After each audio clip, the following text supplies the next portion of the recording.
वाईट म्हटलं कोणाला तर परमेश्वराला दोष जातो. मग परमेश्वराने वाईट का निर्माण केलं? काय that is not your lookout.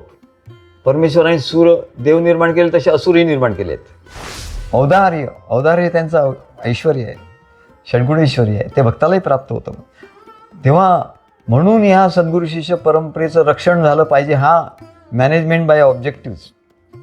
काय at the end of the tunnel we are looking at the light. आपलं अंतःकरण जे आहे ना, इथे आत्मा आहे. आत्मा हा लाईट आहे आणि तो लाईट बरोबर त्याच्यासमोर अज्ञान आहे तर तो अज्ञान प्रक्षेपित करणार, प्रोजेक्ट करणार. ज्ञान आहे तर ज्ञान प्रोजेक्ट करणार. त्याला भेदाभेद नाही आहे.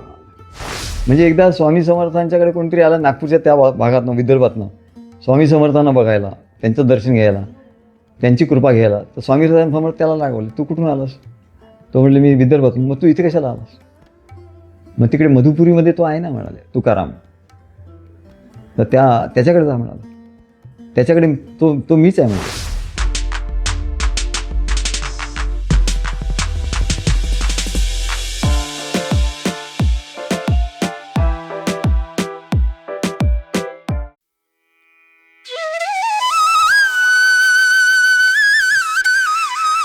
श्री गुरुदेव दत्त.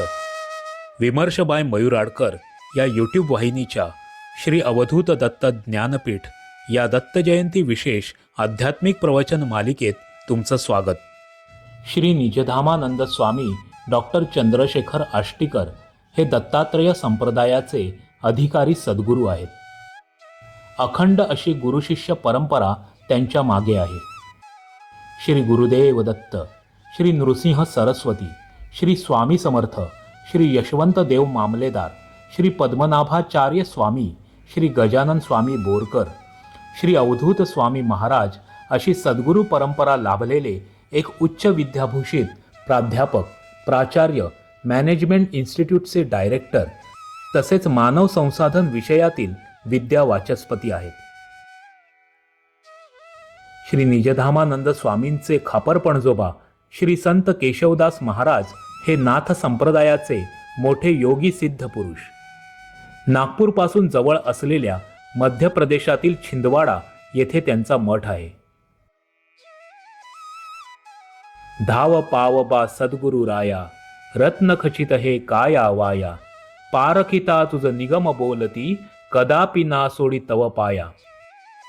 ह्या खापर पणजोबांच्या पदाने त्यांच्या जीवनात आध्यात्मिक क्रांती घडवून आणली. श्री संत केशवदास महाराजांचे सद्गुरू श्री शिवनाथ निरंजन यांच्या नागपूर येथील समाधी मंदिरात केलेल्या उत्कट प्रार्थनेचे इच्छित फळ त्यांना मिळाले. एअर इंडियामध्ये नोकरी मिळाली आणि त्यांनी मुंबई गाठली. मुंबईत सद्गुरू श्री अवधूत महाराजांशी झालेल्या एका अवचित भेटीचे रूपांतर साक्षात्कारात झाले आणि ते दत्त संप्रदायाच्या कार्यात 45 वर्ष अखंड मग्न झाले. श्री अवधूत स्वामी महाराजांच्या सानिध्यात त्यांना साक्षात श्री दत्त गुरूंचा सहवास, संवाद आणि सत्संग लाभला. श्री भगवद्गीता रहस्य आणि सद्गुरू बोधाचा गाढा अभ्यास हा त्यांचा ध्यास बनला. 45 वर्ष श्री अवधूत स्वामी महाराजांच्या कार्यात अखंड सेवा केल्यानंतर सद्गुरूंच्या आज्ञेप्रमाणे लोककल्याणाचे कार्य निस्पृहपणे सुरू केले. श्री निजधामानंद स्वामींकडून दत्त संप्रदायाची दीक्षा घेतल्यावर अनेक शिष्यांना आध्यात्मिक दिव्य अनुभूती आणि सांसारिक सुखाची प्राप्ती झाली आहे. श्री भगवद्गीता रहस्य व दत्त संप्रदायातील गुह्य ज्ञानाच्या प्रसाराने समस्त मानव जातीचे कल्याण करणं हा श्री निजधामानंद स्वामींचा ध्यास आहे. तर या श्री दत्त संप्रदायात सामील व्हा. चला तर ऐकूया श्री निजधामानंद स्वामींचं प्रवचन.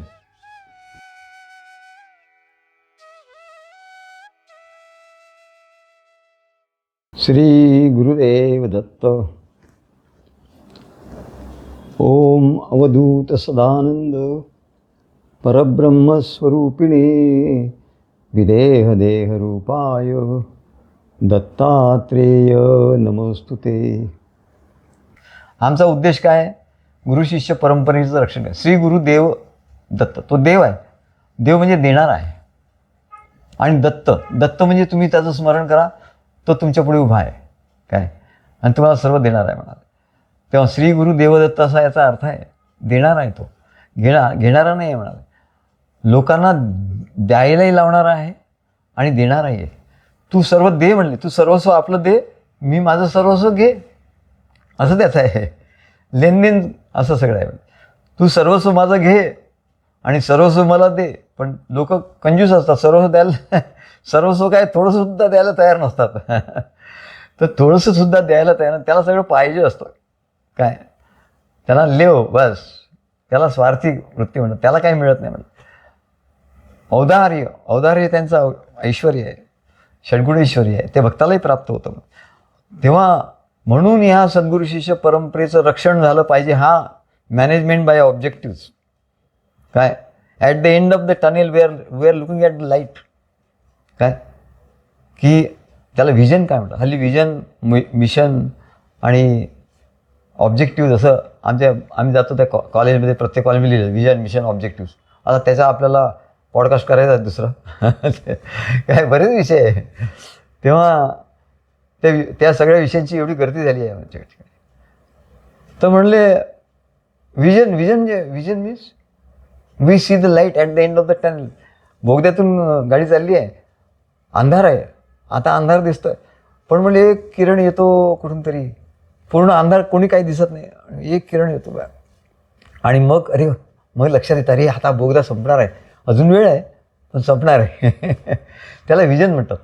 तसं सद्गुरू ते व्हिजन देतात. अरे भक्ती मार्गात तू आलास, काय तुझा अंधकार जो अज्ञान आहे ते सगळं जाणार आहे, ज्ञान प्राप्त होणार आहे तुला, बोगद्यातून तू बाहेर पडणार आहेस म्हणजे या भयंकर बोगद्यातून संसाराच्या. आणि तू मोकळा श्वास सुद्धा आकाशाच्या खाली घ्यायला मिळणार आहे. तेव्हा हे ऑब्जेक्टिव्ह आहे म्हणजे की आणि सद्गुरू शिष्य परंपरेत, म्हणून हे सद्गुरू शिष्य परंपरेचं रक्षण आम्हाला करायचं आहे. म्हणून दत्तगुरूंचा अवतार आहे म्हणाले. नुसतं जाऊन तिथे नमस्कार करायचा आणि त्याला काय करायचं आणि कर्मकांड करायचं, याच्यासाठी ते नाही आहे. तर त्याला भक्त पाहिजेत म्हणाले, की जे तयार होतील होण्यासाठी तयार, कमांडोज. काय हे भक्त म्हणजे कमांडोज आहेत म्हणाले. तेव्हा त्यांनी सांगितलं की असा हा गुरुशिष्य परंपरेचा मार्ग आहे. आणि म्हणाले पण आता लोक त्या मार्गापासून दूर करतात आणि लोक दूर होतात. लोक म्हणतात कशाला पाहिजे सद्गुरू, कशाला मध्ये पाहिजे, काय असं म्हणायला लागले. कलियुगाचा हा जो आहे, आणि कलियुगामध्ये पाखंड माजले जे सांगितलं आहे, तर पाखंड म्हणजे हेच की सद्गुरूला बाजूला करायचं, सद्गुरू वगैरे काही नाही.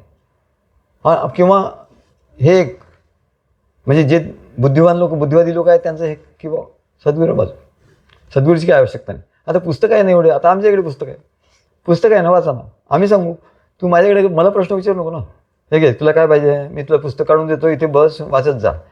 मग तिथे लायब्ररी होईल आणि मी लायब्ररीन होईल, नाही का. हे सद्गुरू. पण त्याचा त्याने अनुभव येईल का, नाही येणार अनुभव. एक लायब्ररी होईल. मग तसं असे ग्रंथ भांडारं पुष्कळ आहे, पुष्कळ ग्रंथ आहे, तिथे जाऊन तुम्ही वाचा ना. मग असं ग्रंथ वाचून कोणी झाला का संत पुरुष, नाही झाला. म्हणजे उलट असं आहे की काही न वाचलेले लोक हे झाले संत पुरुष झाले मोठे. कबीरांनी काही वाचलं नव्हतं, तुकाराम महाराज काही शिकले नव्हते, सगळे संत पुरुष काही शिकलेले नव्हते कोणी, काय तरी पण ते केवढे मोठे संत झाले. नाही का. तेव्हा हे म्हणले शिकलं नाही शिकलं असं काही नाही म्हणा, आणि ग्रंथ वाचून तर कधी होतच नाही म्हणा. हे गुरुशिष्य, आणि म्हणून गुरुशिष्य परंपरेचं रक्षण करायचं आपल्याला. आणि म्हणून हे पाखंड जे आहे म्हणाले, हे लोकांना कळलं पाहिजे. ते काय करतात हे आपल्याला त्याची काही मतलब नाही. कोणी तो स्वतंत्र आहे, कोणी काही गोष्टी आपल्याला कोणाला काही टीका करायची नाही. हे लोकांना समजत, तुला नाही, तू मूर्ख आहे, तुला नाही समजत. तुझ्यासाठी परमेश्वराने सगळं करून दिलेलं आहे. तुला पाणी प्यायचं आहे, दारू पण आहे, पाणी पण आहे, अमृत पण आहे, कोका कोला आहे, काय सगळं ज्यूस आहे, सगळं आहे. तुला आता त्याच्यातलं काय पाहिजे, तुला काय मानवणार आहे हे तुला कळलं पाहिजे, हे ज्ञान तुला पाहिजे. परमेश्वराने सगळं केलं आहे म्हणजे त्याच्या ठिकाणी भेद नाही, चांगलं वाईट सगळं आहे त्याच्यात. पण वाईट आहे म्हणजे याच्यात माझं नुकसान आहे हे धडा घेण्याकरता, केवढं तरी ज्ञान देण्याकरता ते आहे. तर त्याच्यामुळे त्यांना वाईट तुम्ही काही म्हणू शकत नाही, ते वाईट नाही. ते वाईट म्हटलं कोणाला तर परमेश्वराला दोष जातो. मग परमेश्वराने वाईट का निर्माण केलं, काय that is not your lookout. परमेश्वराने देव निर्माण केले, तसे असुरही निर्माण केले आहेत. मग ते काय केले राक्षसही निर्माण केले. एवढंच नाही तर त्या राक्षसांना पाताळातलं त्यांनी जागा दिली, प्रत्येकाला जागा दिली.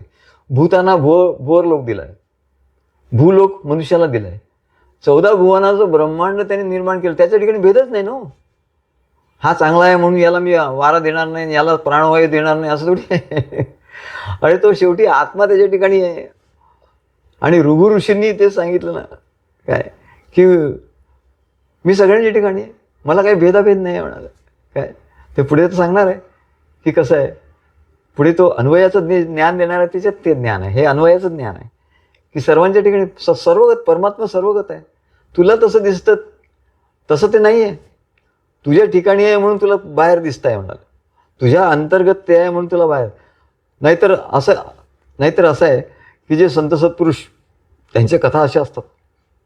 उदाहरणार्थ नारद, वाल्याचा वाल्मिकी झाला ना. नारदांनी त्याच्याकडे जर दरोडेखोर म्हणून पाहिलं असतो. आता दोन एखादा कोणी जात असतील वाटसरू, ते त्याच्याकडे घाबरतील. कारण काय, त्याला ते दरोडेखोर समजतील. त्यांच्या आत असं आहे, त्यांच्या आत एक प्रतिमा आहे की दरोडेखोर आहे बाबा, म्हणजे भीती आहे काय त्यांना ते. पण नारदांच्या ठिकाणी काय अद्वैत स्थिती आहे. तो दरोडेखोर असो, नाही तर आणखी कोणी चांगला माणूस असतो, काही वाईट असो, राक्षस असो, काही असो. असुरांच्या घरी ते जात होते, पाताळात जात होते, 4 संबंध त्रिभुवनात जात होते, 14 भुवन ब्रह्मांडात, ब्रह्मलोकात जसे जात होते, वैकुंठातही जात होते सगळीकडे. आणि तसेच राक्षसांच्या असुरांच्या घरातही जात होते. आणि सगळीकडे त्यांचा मान होता. का कारण त्यांना सर्वांशी प्रेम होतं, सगळ्यांचं कल्याण व्हावं असं त्यांना वाटत होतं. म्हणून असुर राक्षससुद्धा त्यांना मानायचे नाही का. It makes all the difference. म्हणजे आपल्या ठिकाणी आपल्या आत काय आहे तसं आपल्याला बाहेर दिसतं. सिनेमाची फिल्म जशी असेल, भक्त प्रल्हाद ही फिल्म जर तुम्ही टाकली तर त्याच लाईटमधून तुम्हाला त्याच पडद्यावर भक्त प्रल्हादाचा काय तो चांगला सिनेमा दिसेल, ज्यात काय व्हॅल्यू आहे, मूल्य आहे, ज्ञान आहे. आणि त्यातच तुम्ही जर समजा कुठला बॉलिवूडचा किंवा फॉरेनचा मूवी टाकला तर ते तसं दिसेल. तसंच आहे म्हणलं, आपलं अंतःकरण जे आहे ना, इथे आत्मा आहे. आत्मा हा लाईट आहे. आणि तो लाईट बरोबर त्याच्यासमोर अज्ञान आहे तर तो अज्ञान प्रक्षेपित करणार, प्रोजेक्ट करणार. ज्ञान आहे तर ज्ञान प्रोजेक्ट करणार. त्याला भेदाभेद नाही आहे म्हणा. काय भेदाभेद सर्व अमंगळ असं सांगेल. भेदाभेद अमंगळ आहे. त्यामुळे तिथे तसं नाही आहे. तुम्ही कोणाला दोष नाही देऊ शकत की हा असा आहे, हा असं म्हणतो, तो तसं म्हणतो. आणि त्याच्यामुळे द्वेष मत्सर निर्माण होते. तो म्हणतो ते बरोबर आहे. आमचे महाराज सांगायचे, everything is best at its place असं म्हणायचे. अरे तू त्याच्याबद्दल नाही महाराज, काय झालं, आम्हाला सगळं प्रॅक्टिकल नाही. काय झालं, तुझा चेहरा असा दिसतो. नाही महाराज, काय हे याला प्रॅक्टिकल म्हणतात, कर्मयोग. महाराज आज काय झालं, कोणी मला कॉलेजमध्ये ना असं कोणी काहीतरी बोललं. अरे बोललं, मग तू प्रोफेसर आहे ना. तो कोण होता, तो माझ्यापेक्षा हे होता, ऑफिसमधला कोणतरी होता. मग असं बोललं, बघा तो माझ्या. मग महाराज म्हणाले की अरे तो अज्ञानी आहे, त्याचं तू जाणून घे ना. त्याची परिस्थिती केविलवाणी आहे, त्याला विचारायला ज्ञानच नाही. तुला ज्ञान आहे ना. तुला तर केवढा तरी आधार आहे, तुला ज्ञान आहे, तू याच्यातून संरक्षण, तुला ढाल आहे. त्याला विचारायला काय. त्याने तुझ्यावर थोडंसं काही रागवाला, काही म्हणलं तर त्याचं काही तुला मानायची गरज नाही म्हणा. त्याला रागवायचं नाही आहे, त्याला तू प्रेमाने सांगायचं. पण योग्य काय अयोग्य काय सांगायचं, परंतु अत्यंत प्रेमाने सांगायचं म्हणाले. महाराज सांगायचे, बॉस तुमचा जो रागवला, नाही महाराज बॉस रागवला, काहीतरी बोलला, मग मी पण त्याला बोललो, अरे हे चुकलं. अजिबात बॉसला कधी बोलायचं नाही. बॉसला कधी काही बोलायचं, तो किती चुकीचा असो, किती चुकीची गोष्ट करो, तुझ्या दृष्टीने चुकीची आहे काय, पण त्याच्या दृष्टीने त्याला सगळं होलिस्टिक व्ह्यू पाहिजे.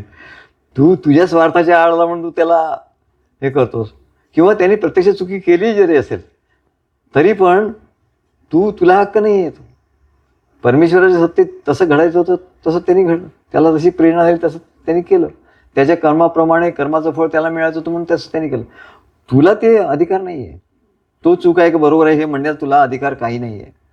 चूक बरोबर सद्गुरू तुला काय करायला सांगतात ते तू करायचं आहे, म्हणून तिला सांगतात चूक काय बरोबर काय. पण ते उलट असं नाही की तो काय करतो चूक आणि बरोबर, लोक असंच बघतात. तसं नाही, हे तुझ्यासाठी आहे, ज्ञान हे तुझ्यासाठी आहे नाही का. म्हणून आम्हाला आता बघा महाराजांचं आता हे आम्हाला त्यांनी हे प्रॅक्टिकल ट्रेनिंग दिलं फक्त. आता मॅनेजमेंटमध्ये आम्ही वाचलं एका पुस्तकात, मग आपल्याकडचं कसं, त्याच्यावर त्यांनी लिहिलं की बॉस त्याचं केबिन आहे आणि बॉसच्या केबिनवर एक असे वाक्य लिहिलेले आहेत. काय त्याच्यावर की त्याच्या हाताखालचे लोक जातील तिथे तर त्यांनी ते वाचावं आणि त्याच्याप्रमाणे वागावं. तर तिथे असं लिहिलेलं होतं बॉसच्या केबिनवर. हे आम्हाला महाराजांनी सांगितलं, गंमत. ते म्हणले तिथे लिहिलेलं होतं की, आणि आम्ही पुस्तकात पण वाचलं, मॅनेजमेंटच्या पुस्तकात आहे. हां, for your success there are 3 rules to follow. तुम्हाला सक्सेसफुल व्हायचं असेल तर हे तुम्ही नियम पाळले पाहिजे. पहिला is boss is always right. काय बॉस कधी रॉंग होतच नाही असं तुला बरोबर पटलं, मनोमन पटलं, किती तो काही करू तो, तरी तुझं काय पाहिजे वाक्य आणि तुझ्या ठिकाणी काय बिंबलेलं पाहिजे, बॉस इज ऑलवेज राईट. काय हे बिंबलं, मग दुसरं वाक्य द्यायचं. 2 principle, boss is always right आणि खाली don't forget the first principle. की बॉस इज ऑलवेज राईट असं तू ठरवलं, पण कधी कधी तू विसरण्याची शक्यता आहे, म्हणून don't forget the first principle. काय म्हणजे तुला यश मिळेल, मग तू यशस्वी. काय आणि तू जरा काय गडबड केली की झालं सगळं. आणि दुसरी गोष्ट, आपल्या शास्त्राप्रमाणे जर आधार बघायचा असेल तर आपल्या शास्त्राप्रमाणे पण असतो आहे. आपल्या शास्त्रात काय सांगितलं आहे, भक्तिमार्गात काय सांगितलं आहे, ज्ञान म्हणून काय सांगितलं आहे आपल्या वेदामध्ये, की जी व्यक्ती श्रेष्ठ पदावर असते, मग ती इंद्र पदावर असो, काय ती बृहस्पती असो, इंद्र असो, काय स्वर्गाच्या राज्याचं असो, गव्हर्मेंट असो, पंतप्रधान असो, राष्ट्रपती असो, कुठल्या खात्याचे मंत्री असो, किंवा IAS अधिकारी असो, किंवा त्यांच्या हाताखालचे अधिकारी असो, किंवा अगदी खालचे जे लोक आहेत त्यांच्यावरचे जे अधिकारी असो, ते सर्व अधिकारी, middle management, bottom management, top management, काय at the helm of the affairs वगैरे असे शब्द जे आपण मॅनेजमेंटमध्ये वापरतो ते सगळे हेल्म ऑफ द अफेअर्स किंवा आपल्यापेक्षा श्रेष्ठ असलेले लोक, आपल्या शास्त्रात केलेलं आहे की त्यांना विष्णूचा अवतार मानलं पाहिजे. राजा हा विष्णूचा अवतार असतो. बॉसनी जर ठरवलं तर तुला मला सॅलरी मिळणार नाही. काय बॉस तिथे आहे म्हणून तुमची तो सॅलरी बरोबर काढतो आहे म्हणजे काय त्यांनी काढलीच पाहिजे. अरे असं नाही म्हणले, तू काही करशील आणि त्यांनी सॅलरी काढली असं नाही, तो स्टॉप करू शकतो. ती त्याला आहे, भगवान विष्णूचा अवतार आहे म्हणजे त्याला ते अधिकार आहे. तू त्या दृष्टीने बघ. महाराज आम्हाला सांगितलं, अरे आपल्या वरचा जो असतो ना तो कसंही असो, त्याच्याकडे नाही बघायला. तो विष्णवे नमा विष्णवे नमा विष्णवे नमा 12 वेळ म्हणून टाकायचा की मग तू शुद्ध. काय तेव्हा 12 वारम विष्णुस्मरम करिष्ये कशा करता, सर्व मी शुद्ध होण्याकरता. सर्व शुद्ध म्हणजे मी आणि माझ्या आजूबाजूचं. मग तो शुद्ध होतो, इट इज हिज लुकआउट, नाही का. तेव्हा म्हणाल तो काय करतो हे नाही, ते तुझ्यात आहे, तुझ्या ठिकाणी आहे. तू बाहेरून बदल कोणी करू शकत नाही. तो पंतप्रधान होईल, नाही तर आणखी कोणी काय अमेरिकेचा बॉस होईल, नाही तर आणखी कोणी होईल. तो दुनिया बदलू शकत नाही. दुनिया अजिबात थोडाफार तो बदलण्याची शक्ती असते त्याची, पण तो सगळी दुनिया बदलू नाही शकत. काय तो स्वतःला बदलू शकतो. तर आपण स्वतः बदललं, स्वयंनिर्भर भारत असं म्हटलं की मग ते सगळं मिटून जातं. आम्ही स्वतःचं हे करतोय, काय दुसऱ्याला काही दोष देत नाही, नाही का. स्वयंपूर्ण भारत, आम्ही स्वयंपूर्ण होतो. आता याच्यात तुम्हाला वाटत असेल तर ठीक आहे, आम्ही तेवढंही नाही करत, थोडं दुसऱ्या प्रकारे करतो, नाही का. पण आम्ही आमच्या इथे करतोय, त्यात तुम्हाला काय आम्ही दोष देत नाही आहे. तेव्हा आपण आपल्या ठिकाणी जेव्हा हे करतो, सगळं आपल्याच ठिकाणी आहे म्हणा. काय तेव्हा त्यांनी सांगितलं की हे आपल्या ठिकाणी सर्व आहे, हे आपण स्वच्छता केली पाहिजे. की मग ती वेगळी फिल्म लावा ना तुम्ही, तो हे स्वच्छ करा, का स्वच्छ करा आणि वेगळी फिल्म लावा चांगल्यापैकी, की मग तुम्हाला चांगली दिसेल, आनंद होईल. तुम्ही फिल्मच वेगळी लावली तर मग काय उपयोग आहे. द्वेष, मत्सर, काम, क्रोध, लोभ, मोह, मत्सर याची जर फिल्म, अज्ञान याची फिल्म जर तुम्ही लावली तर कसं दिसणार? तसंच दिसणार ना. आधी तुमच्याकडून मधून ते गेलं पाहिजे. काय? विश्वम दर्पण दृश्यमान नगरी असं शंकराचार्य सांगतात. अरे विश्व तुला दिसतं ना, तसं नाही बाबा. दिसतं म्हणून मराठीत सोप्या भाषेत, दिसतं तसं नसतं म्हणून जग फसतो असं सगळे म्हणतात. पण केवढं मोठं ज्ञान आहे त्याच्यात. काय हे ज्ञान कोणीच बघत नाही. दिसतं तसं नसतं, बाहेर दिसतं तसं नसतं म्हणून जग फसतो. तसंच आहे. म्हणजे संस्कृतमध्ये सांगितलं तर विश्वम दर्पण दृश्यमान नगरी. काय? दृश्यमान जे होतं विश्व हे दर्पण आहे. म्हणजे तो आरसा आहे. तो तू कसं आहे तसं दाखवत आहे. तो मॅग्निफाय करून दाखवत आहे. विश्वामध्ये तुझं प्रतिबिंब पडणार आहे. विश्वामध्ये एवढे व्यक्ती आहेत, त्यांच्याकडे सगळं प्रतिबिंब तुझं पडणार आहे. काय? तो आरसा आहे. तो आरसा आहे. तर तू दाखवशील तसं तो आरसा प्रतिबिंबित होईल. तेव्हा ऋभू ऋषींचं मुख्य जे काय उद्देश होता तो आपण सांगितला की गुरुशिष्य परंपरेची स्थापना. तर आता काय होतं की लोकांच्या मनात प्रश्न येऊ शकतो किंवा आलाही नसेल तरी आम्हाला असं वाटतं की बुवा यांच्या मनात प्रश्न येऊ शकेल. ऋभू ऋषींचं आपण जीवन बघितलं आधी की ते ब्रह्मदेवाचे मानसपुत्र होते आणि कैलासावर त्यांनी एवढी तपश्चर्या केली आणि भगवान शंकराला प्रसन्न करून घेतलं आणि त्या भगवान शंकरांनी त्याला शिष्य म्हणून ज्ञान दिलं, गुरुशिष्य संबंध जुळून, आणि त्यांना ते ब्रह्मज्ञान झालं असं भगवान शंकराकडं. तर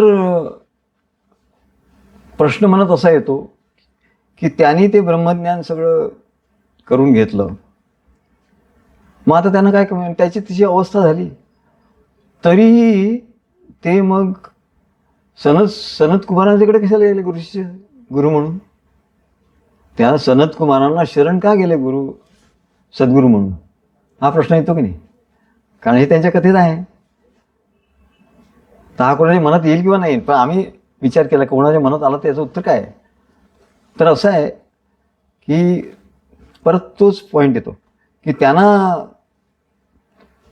कोणी असं म्हणेल की भाऊ मला भगवान शंकर प्रसन्न झाले, आणि असं म्हणतातच. काही याचे तर असं आहे की हा ब्रह्मदेवाचा मार्ग आहे, ब्रह्मदेव प्रत्यक्ष यांच्या ब्रह्मदेवाने अवतार घेतला यांच्या रूपाने, नाही का, असे आहे. प्रत्यक्ष कोणी म्हणेल बाबा श्रीकृष्णाचा अवतार झाला, नाही का, हा रामाचा अवतार आहे, कृष्णाचा अवतार आहे, असं म्हणतील काय. आणि काही त्याच्यातलं खरं आहे. काही संत सत्पुरुषांचे अवतार असे झाले नाही असं नाही, पण त्याचं इमिटेशन कोणीतरी करू शकेल ना. आणि तो काय म्हणेल, तो पळवाट काढेल की आता मी यांचाच अवतार आहे, मग मला गुरुची काय आवश्यकता आहे, अशी पळवाट काढेल की नाही. आणि म्हणून ते म्हणून नाही तर त्याने लक्षात आलं अरे गुरुशिष्य परंपरेच्या स्थापनेमध्ये हा एक दोष येऊ शकतो की मी शंकराला प्रसन्न केलं, मला ज्ञान झालं, मी आत्मज्ञानी झालो, काय आपल्यामध्ये रममाण होतो, पण कोणीतरी असं करेल की मग मी पण भगवान शंकराची तपश्चर्या करतो, नाही का, आणि मला भगवान शंकर प्रसन्न झाले असं म्हणेल, आणि मला कोण बघायला जातो, आणि मला ज्ञान झालं, त्यांनी ज्ञान दिलं असं म्हणेल, ते माझे गुरु आहेत. आमच्याकडे असे लोक येतात, मी अमक्याला गुरु मानतो, काय विष्णूला गुरु मानतो, कोणी म्हणतो मी शंकर माझे गुरु. मध्ये एक जण आले होते, आता त्यांना माहिती आहे की आम्ही दत्त परंपरेत, मला म्हणाले की मी माझे गुरु दत्तगुरू आहे म्हणा. म्हटलं कधी भेट झाली बाबा तुझी? मला तर दत्तगुरूचं दर्शन नाही झालं. काय सद्गुरू हेच दत्तगुरू आहेत, त्याच्यामुळे मी वेगळा, म्हणून आमचं एक हे आहे, दत्त गुरु दो एक है. दत्त आणि गुरु सद्गुरू हे एकच आहेत. दत्त गुरु दो एक है, गुरु में दत्त समाय, कहाँ खोजने जाय रे मनुआ, कहाँ खोजने जाय. तू दत्तगुरूला शोधायला कशाला जातो म्हणले? दत्त गुरु दो एक है, गुरु में दत्त समाय. काय गुरु मिले तो दत्त मिले, सद्गुरू भेटले नाही की दत्त भेटले. कहाँ खोजने जाय रे मनुआ, कहाँ खोजने जाय. पण हे कळत नाही. दत्तगुरू दत्तगुरू भेटलं म्हणजे काहीतरी. अरे दत्तगुरूंनी स्वतः सांगितलं की मी ह्या परंपरेत जे सद्गुरू त्यांच्या ठिकाणी मीच आहे, सद्गुरूंच्या रूपाने मी आहे. तेव्हा असं कोणी म्हणेल की मला शंकर प्रसन्न झाले, कोणी म्हणतील मला अमुक महाराज प्रसन्न झाले, कोणी म्हणतील स्वामी समर्थ ते माझ्याशी बोलतात, अमकं होतं. हे सर्व होऊन गेलेल्या लोकांचं तो हे सांगेल. तर भक्ती महाराज म्हणून त्यांनी सांगितलं की बाबा याला अपवाद नाही कोणी. काय परब्रह्म होताना वसिष्ठा शरण कृष्णे सांदीपनं गुरु केला. त्यांनी असं म्हटलं नाही मी कृष्ण आहे, मी परमात्मा आहे, आणि होते ते, याच्याबद्दल काही प्रश्नच नव्हता. पण तरी गेलं ना, तर त्याचा निदान आदर्श घ्या ना तुम्ही, नाही का. आणि त्याने मुद्दाम म्हणून असं काही केलं नाही.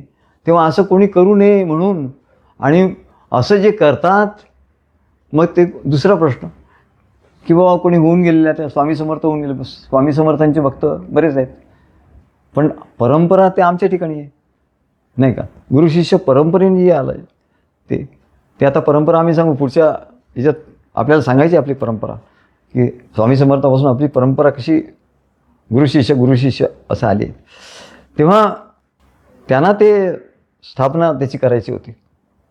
मग याच्यात प्रश्न असा आहे, एक प्रश्नाचं आपण उत्तर दिलं की शंकर म्हणून ते म्हणाले की नाही मला यांना शरण जायचं. सनत कुमारांना ते शरण गेले. बरं, सनत कुमारांना ते शरण गेले, दत्तगुरू ऋषी ऋषींना शरण गेले. बरं, दत्तगुरूंचे वडील जे होते पिता अत्रि ऋषी, त्यांचे गुरु कोण होते? त्यांचे गुरु पण सनत कुमारच होते. बघा, त्यांनी एवढी तपश्चर्या केली, त्यांच्या पोटी दत्तगुरू आले, आणि तरी ते म्हणाले नाही गुरु शिष्य परंपरा ते नाही हे झालं पाहिजे, त्याला हे नाही झालं पाहिजे. तर मी किती अत्रि ऋषी असेल, माझ्या पोटी किती दत्तगुरू आला असेल, तरी मला सद्गुरूंना शरण जायला पाहिजे म्हणजे पाहिजे. तर ते सनत सुजातांना शरण गेले. अत्रि ऋषी त्यांचे सनत सुजातांचे शिष्य होते, ऋभू ऋषी सनत सुजातांचे शिष्य होते, आहे ना. अशी परंपरा आहे. तर कोणी म्हणेल मग हे जे त्यांचं म्हणणं आहे कोणाचं, किंवा आताही जे चालू आहे काही लोक असं सांगतात, ते त्यांच्या दृष्टीने बरोबर असेल, आपल्याला बरोबर चूक कसं काही नाही. पण आपण सत्यमार्ग काय, झाडू संतांचे मार्ग आड राणी पडले जणू. तर त्यांना आपल्याला ते सांगायचं आहे की बाबा असं कोणीतरी म्हणेल की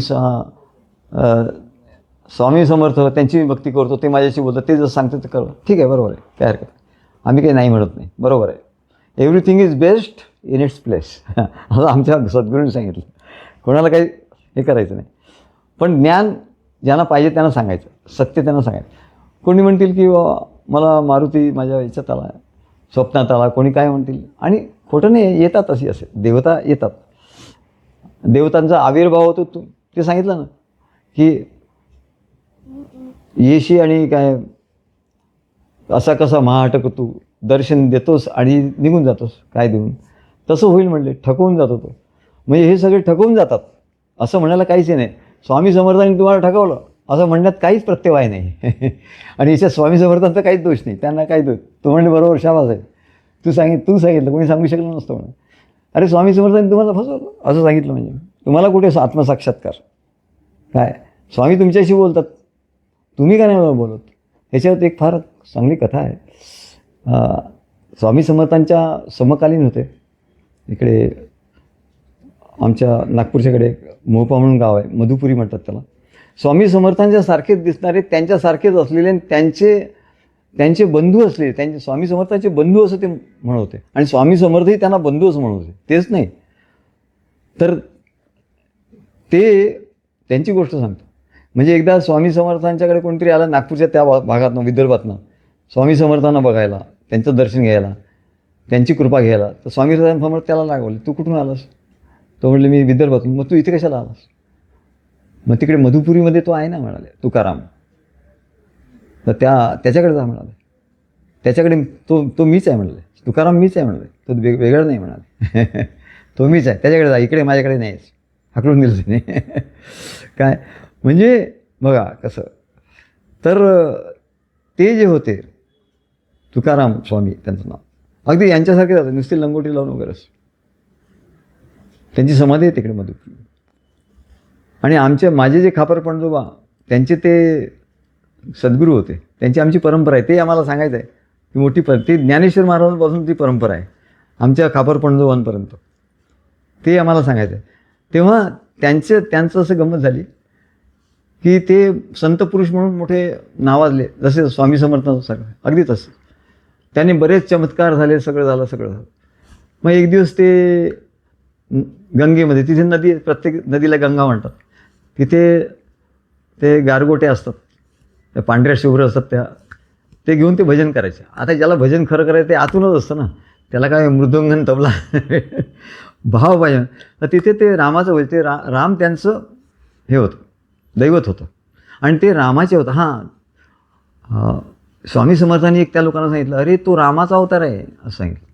स्वामी समर्थांनी ते लोक आले होते, तुला काय माहिती आहे, तो रामाचा अवतार आहे आणि मी त्याच्याच ठिकाणीच आहे, मी वेगळं नाही आहेत, रामाचा अवतार. तर त्याला रामाचा अवतार असं म्हणायचे आणि ते अवतार होते रामाचे.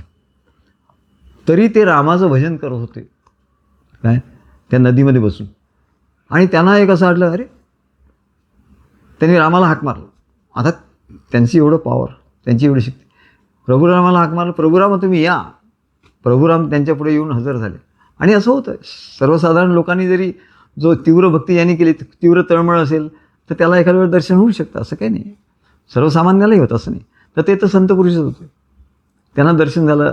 प्रभुरामाने विचारलं, अरे तुकारामा, तू माझाच अवतार आहेस, तर तुला एवढं काय हे पडलं, मला बोलवण्याचं कारण काय पडलं, असं त्यांच्या चरित्रात लिहिलं आहे. मला तू का हाक मारतोस, तुझ्याकडे तर सगळं आहे म्हणले, सगळं सिद्धी आहे, सगळं काय आहे. प्रभू रामा ते बरोबर आहे म्हणले, पण मला सद्गुरू कुठे आहे काय, मला सद्गुरू नाही म्हणले, मग काय उपयोग आहे सगळं काय असून, सगळ्या सिद्धी आहे, सगळं आहे, पण म्हणले मला चैन पडत नाही म्हणाले, मला सद्गुरू भेटलं पाहिजे. बघा, प्रभू राम दर्शन झालं, सद्गुरू, त्यांनी सद्गुरूंचं मागणं, सद्गुरू मला भेटले पाहिजे. तर मग प्रभुराम म्हणले, ठीक आहे, तुला सद्गुरू भेटतील. प्रभुराम अंतर्धान पावले, त्यांच्या याच्यात ही कथा आहे. आणि मग प्रभुराम उत्तरेत गेले आणि तिथे ज्ञानेश्वर महाराजांच्या परंपरेतले एक लिंगनाथ म्हणून होते, नाथ परंपरेतले लिंगनाथ महाराज होते. गुरु शिष्य परंपरे मोठे श्रेष्ठ सत्पुरुष होते.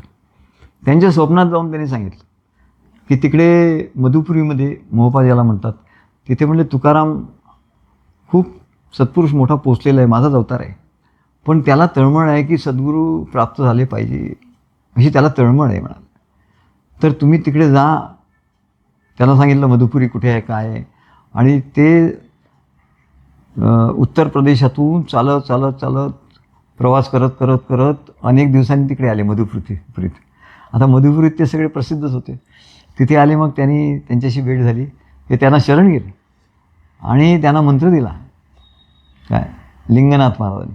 त्याची परंपरा आहे, त्यात लिंगनाथ लिहिले, गुंडेराय लिंगनाथ असं त्यांचं हे आहे. ज्ञानेश्वर महाराजांपासून हे 8वे होते, आमचे खापर पंडवान 9वे होते, असं त्याच्यात आहे.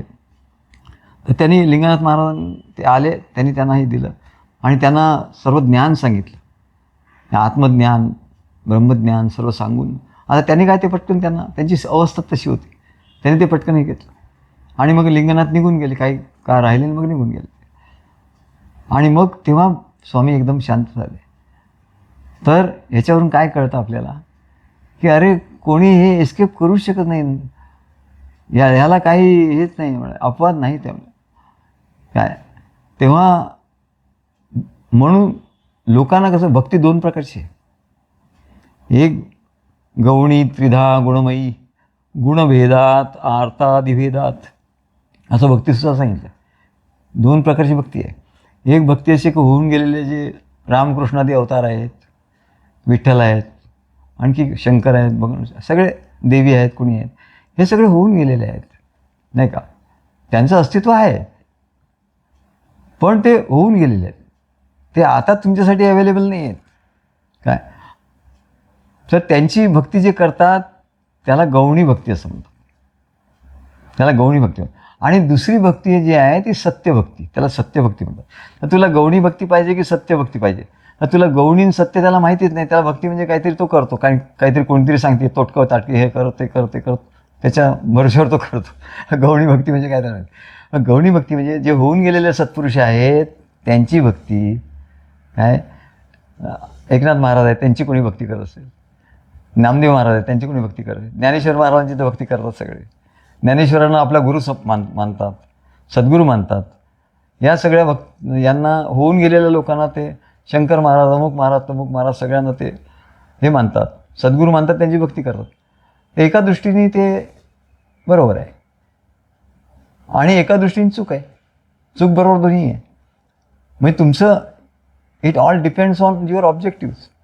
तुमचा ऑब्जेक्टिव्ह काय आहे? तुम्हाला जर तुमच्या जीवनामध्ये काही धन पाहिजे आहे, काही भौतिक काही सुख पाहिजे आहेत, तर तुम्ही त्यांना आळवा, ते तुम्हाला देतील. ह्याच्यात काही प्रश्न. याला गौणी भक्ती असं म्हणतात. मुलगा नाही, काय नोकरी नाही, काय धन नाही, अंक नाही, काही अडचणी आहेत, मग त्यांना बोलवा.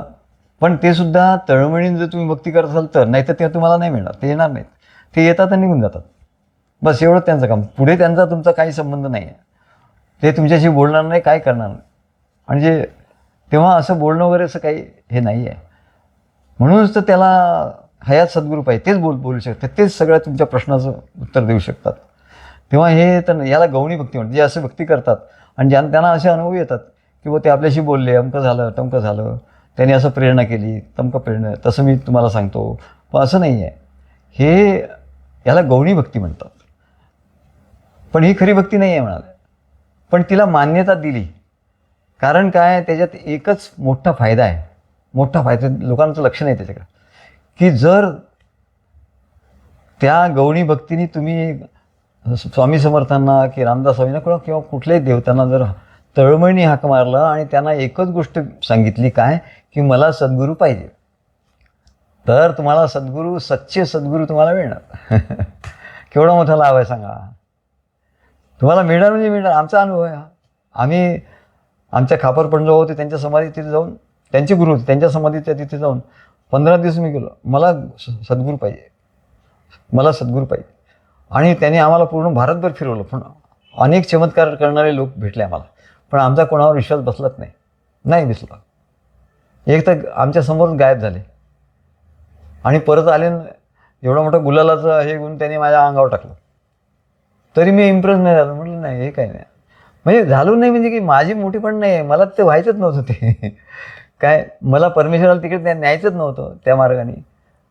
आणि मग शेवटी ही इकडे मला भेट झाली. मग मुंबईला आलो, तेही का काय नोकरीच्या निमित्ताने कॉल आला आणि मी इकडे आलो. तेव्हा असं त्याचा एक फायदा आहे, गौडी भक्तीचा एकच फायदा आहे. इतर तुम्ही काही मागे बसलात तर ते तुम्हाला देऊन मोकळे होतील. पण किती वेळ हाक मारणार? रोज तुम्हाला काहीतरी प्रश्न निर्माण होणार, तुम्ही किती वेळ हाक मारणार? आणि प्रत्येक वेळा तळमळीने हाक मारणं शक्य नाही आहे. तेवढी दृढता तुमच्या ठिकाणी नसणार. तुमच्या भक्ती गौणी भक्ती आहे, म्हणून ही काही कामाची नाही. म्हणजे फक्त यात एकच कामाची गोष्ट आहे की इथे तुम्ही मला सद्गुरू प्राप्त झाले पाहिजे, काही करा, तुम्ही मला द्याच असा हट्ट धरून बसला ना, अरे सद्गुरू तुम्हाला भेटतीलच म्हणाले, 100%. आणि ते परंपरेचे भेटतील, काय खरे भेटतील, परंपरेचे भेटतील, सत्य. तर सत्यभक्ती मार्ग प्राप्त होईल तुम्हाला, एवढंच त्याच्यातला फायदा आहे, बाकी नाही. त्याला गौण भक्ती असून. गौणी त्रिधा गुणमयी, ती गुणमयी आहे. आरतात भेतात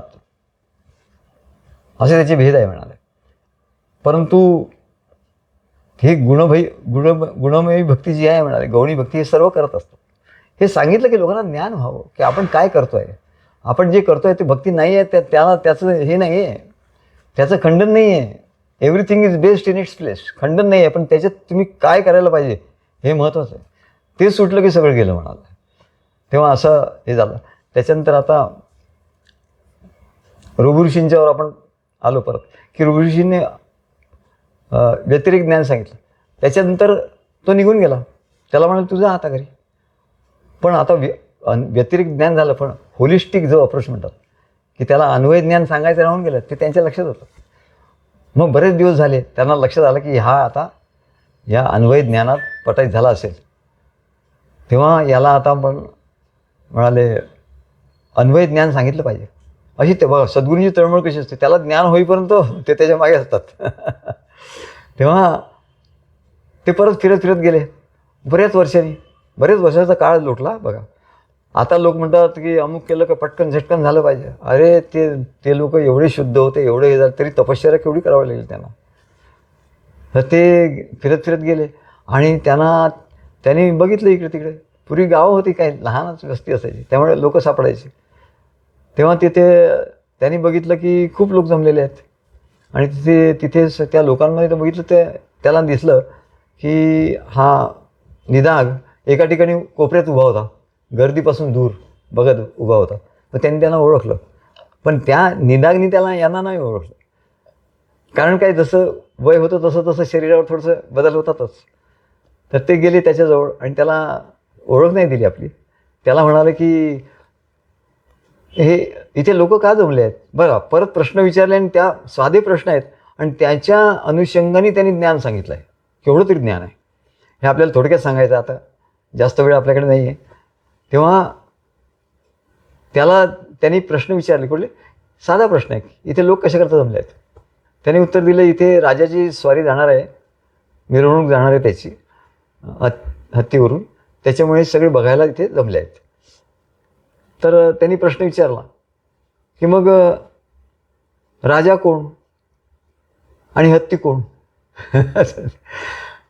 तर ते म्हणले, तो असा मोठा प्राणी दिसतोय ना, त्याच्यावरती बसलेला तो राजा आणि तो प्राणी म्हणजे तो हत्ती. असं काय. हां म्हणले, छान छान सांगितलं. पण मला एक उत्तर दे म्हणाले, मला हे कळलं नाही आहे की म्हणाले वर कोण आणि खाली कोण. राजा आणि हत्ती. राजा हत्तीवर बसलेला, मग वर आहे तो राजा, खाली आहे तो हत्ती. पण म्हणले ते दोन शब्द राहिले, वर आणि खाली. तर वर म्हणजे काय आणि खाली म्हणजे काय, ते जरा मला थोडंसं समजावून सांग. तर त्याला राग आला. म्हणले काय काय विचित्र आहे म्हणाला, काय वर काय, एवढं सांगितलं त्याला, एवढं समजायला पाहिजे. साधी गोष्ट आहे, साधी प्रश्न आहे, मी साधी उत्तर त्याला दिली व्यवस्थित. वर खाली काय विचारतं. त्याला राग आला, त्याने काही ओळखलंच नव्हतं. तो एकदम त्यांच्या पाठगोळीस बसला, पाठीवर जाऊन बसला एकदम उडी मारून. तर त्यांनी त्याला बसू दिलं आणि ते म्हणले, बघा म्हणले, हा मी बसलो आहे ना, हा मी राजा आहे आणि जे तुम्ही आहे ना, तुमच्या पाठीवर बसलो आहे ना, तो हत्ती आहे. तुम्ही हत्ती आणि मी राजा. आता कळलं का म्हणले तुम्हाला. हो म्हणले, हे तर कळलं मला, काय की तू राजा आणि मी हत्ती, हे कळलं. पण आणखी एक प्रश्न राहिला म्हणाले, तू कोण आणि मी कोण. एवढा का. बघा ज्ञानी लोक असत. एक प्रश्न राहिला, कुठून कुठे आणलं त्याला बरोबर. तू कोण आणि मी कोण. शेवटी हे तू मी कोण, कोठून आलो कसा हो, स्त्री पुत्र संसारात त्याची रमले हो. काय की स्त्री पुत्र ह्या सगळ्या नातलग, ह्या सगळ्या ह्या मायेमध्ये मी फसलो. मग मी कोण आहे आणि तू कोण आहे, परमात्मा कोण, सद्गुरू कोण आहे, मी कोण, हे काही कळत नाही. आणि मनुष्य देहाचं सार्थक काय आहे, मी कोण आहे, हू एम आय. आता सांगतात, आता ते मोठे पुस्तक लिहितात, आपलंच घेतात इकडनं आणि ते पुस्तक हू एम आय. अरे हू एम आय तुला काय माहिती आहे. सद्गुरूंना शरण गेल्याशिवाय तुला नाही करणार ते, तू सांगशील काहीतरी काय. तर तू कोण आणि मी कोण, इथे जेव्हा तो आला तेव्हा त्यांनी विचार केला, तेव्हा त्याला लक्षात आला, हा साधी गृहस्थ नाही, साधी व्यक्ती नाही आहे. मला विचारते तू कोण आणि मी कोण. काय जसं कृष्णाने विचारलं, कोणाचा कोण राधे ओळख मला. मी कोणाचा कोण आहे तुला माहिती आहे का, तू ओळख. राधे तुला ओळख नाही आहे, तुझ्या ही साधी व्यवहाराची ही ओळख आहे म्हणलं. खरं ओळखणं वेगळं आहे म्हणा, तू ओळख म्हणाल. त्यांनी सांगितलं की तू कोण आणि मी कोण. इथे जेव्हा तू आणि मी आलं तेव्हा सद्गुरू शिष्य. तेव्हा त्याने ओळखलं, अशी बोलणारी व्यक्ती म्हणजे एकच असू शकते या जगात. आणि असं काहीतरी उटपटांग बोलून बरोबर मार्गावर आणणारं, पॉईंटवर आणणारी एकच व्यक्ती असू शकते. त्याला लक्षात आलं चटकन आणि त्याने लगेच तो उडी मारली आणि त्यांच्या पायावर तो पडला आडवा, उभा काय म्हणाल तुझा. आणि त्याने नमस्कार चरण धरून ठेवले आणि म्हणले, तुम्ही माझे सद्गुरू आहात, मी ओळखलं. तुम्ही कोण हे ओळखलं म्हणाले. मी कोण मला माहिती नाही अजून काय. तेव्हा म्हणाले, हे अन्वय ज्ञान आहे. तू कोण आणि मी कोण याचा आपण या ज्ञानाची जेव्हा चर्चा करतो तेव्हा आपला आत्मस्वरूप, तू आत्मस्वरूप आहे. अहम ब्रह्मास्मी तत्त्वमसी याचा त्यांनी त्याला उपदेश केला. तत्त्वमसी, तत् म्हणजे ते, त्वम म्हणजे तू, अशी म्हणजे आहेस, ते कधी नाश पावत नाही, असे ते आहे जे ते. अशा त्या ज्ञानबोधात त्याला संस्कार केला, त्याला ज्ञानबोध पटवून सांगितला आणि मग त्याला सांगितलं की अशी प्रॅक्टिस तू कर आता काय. आणि तो बराच काळ त्यांच्याकडे राहिला, नुसतं आला आणि गेला तसं नाही. आणि मग त्याला ज्ञान झालं आणि तो मग परत त्याला सांगितलं तू आता घरी जा आणि याचा प्रचार कर. त्यांनी सांगितलं की या कर्मयोगाचा आणि या ज्ञानयोगाचा आणि भक्तियोगाचा तू सगळ्या घरोघरी प्रचार कर, असं त्याला सांगितलं. तेव्हा अशी कथा की दत्तगुरूंचे गुरु कोण होते इथपासून जी सुरुवात झाली. दत्त परंपरा म्हणजे काय, इथपासून जे गुह्य ज्ञान जे होतं ते आम्ही तुम्हाला असं उघड करून सांगितलं. असो, म्हणून तुम्ही भाग्यवान. तुम्ही कोण, तर तुम्ही भाग्यवान. ज्यांनी हे ऐकलं ते भाग्यवान. काय, आणि आम्ही आमच्या सद्गुरूंच्यामुळे आम्ही भाग्यवान. तेव्हा असे आपण भाग्यवान आहोत. मनुष्य देह, मनुष्यत्व मुक्षत्व महापुरुष संशय हा, असं मिळून आपण काय त्या परमेश्वराचा साक्षात्कार करून घेऊ, एवढं सांगून आज पूर्ण करतो. श्री गुरुदेव दत्त.